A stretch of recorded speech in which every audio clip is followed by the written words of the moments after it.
میرے حضور نے ارشاد فرمایا جب کوئی شخص فوت ہو جاتا ہے تو اس کا جو سلسلہ اعمال ہے منقطع ہو جاتا ہے، عمل کے کھاتے کلوز ہو جاتے ہیں، لیکن فرمایا 3 سلسلے ایسے ہیں جو ختم نہیں ہوتے، 3 کھاتے ایسے ہیں جو جاری رہتے ہیں۔ اللہ اکبر۔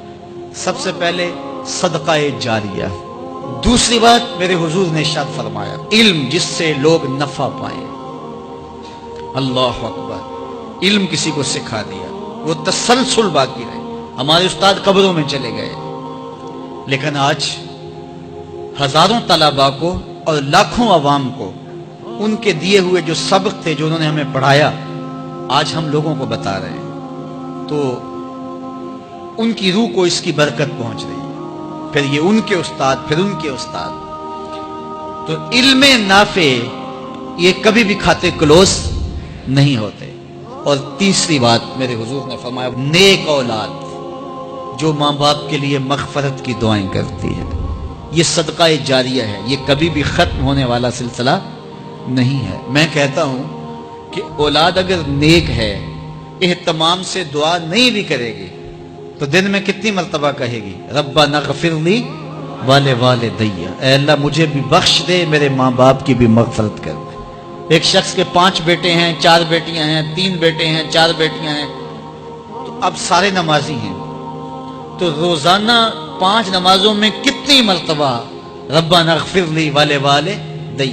تو اولاد والدین کے لیے اسپیشل دعا کرتی ہے جو ہے وہ نماز کے اندر، اور اگر اولاد صالح نہیں ہے تو نماز کے اندر دعا کرنا تو دور کی بات ہے، چونکہ وہ نماز نہیں پڑھتی، صالح نہیں ہے، تو دعا کیا کرنی ہے؟ ایسی اولادوں کو بھی میں جانتا ہوں جنہوں نے اپنی سکی ماں کا جنازہ نہیں پڑھا، سکے باپ کا جنازہ نہیں پڑھا۔ ویسے ایک ایسے بد نصیب کو میں جانتا ہوں جس نے واقعتاً نہیں پڑھا، آیا ہی نہیں، قبرستان میں بھی نہیں آیا، لیکن بہت سارے ایسے لوگوں کو میں جانتا ہوں جو قبرستان میں آئے ہیں لیکن اپنے باپ کا، اپنی ماں کا جنازہ نہیں پڑھا، جنازگاہ میں کھڑے رہے، جنازہ نہیں پڑھا۔ آپ سوچتے ہوں گے کوئی ایسا بد نصیب بھی ہو سکتا ہے؟ میں کہتا ہوں ایسے بد نصیب لوگوں کو آپ بھی جانتے ہیں۔ یہ کون بد نصیب ہیں؟ جنہیں جنازہ آتا نہیں، ساری زندگی لوگوں کے جنازوں میں رسماً کھڑے ہو کے آ جاتے ہیں، جنازہ آتا ہو تو کچھ پڑھے، جاتے ہیں ہر جنازے میں ہیں لیکن نماز جنازہ ہی نہیں آتی، تو کھڑے ہو کے لوگوں کو دیکھ کر کے سلام پھیر دیا، لوگوں کو دیکھ کر کے ہاتھ چھوڑ دیے، اور جو ہے وہ جنازہ پڑھنے گئے تھے۔ اور جب اپنے ماں باپ فوت ہو جاتے ہیں تو کیا سارے کام چھوڑ کے جنازہ سیکھتے ہیں کہ ساری زندگی لوگوں سے فراڈ کیا، دھوکہ کیا، آج اپنی سکی ماں کو دھوکہ تو نہ دوں، آج اپنے سکے باپ سے تو فراڈ نہ کروں۔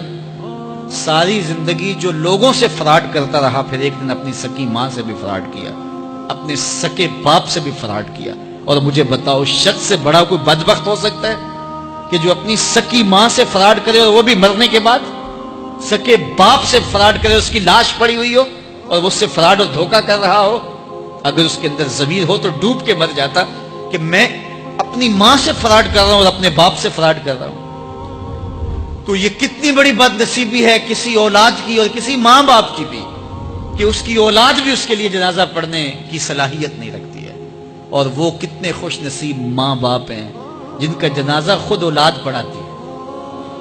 اتنی صلاحیت اور اس قدر اللہ نے ان کو خیر کی توفیق دی ہے کہ وہ خود اس قابل ہے اور اس منصب پہ ہے کہ وہ اپنے ماں باپ کا خود جنازہ پڑھائے۔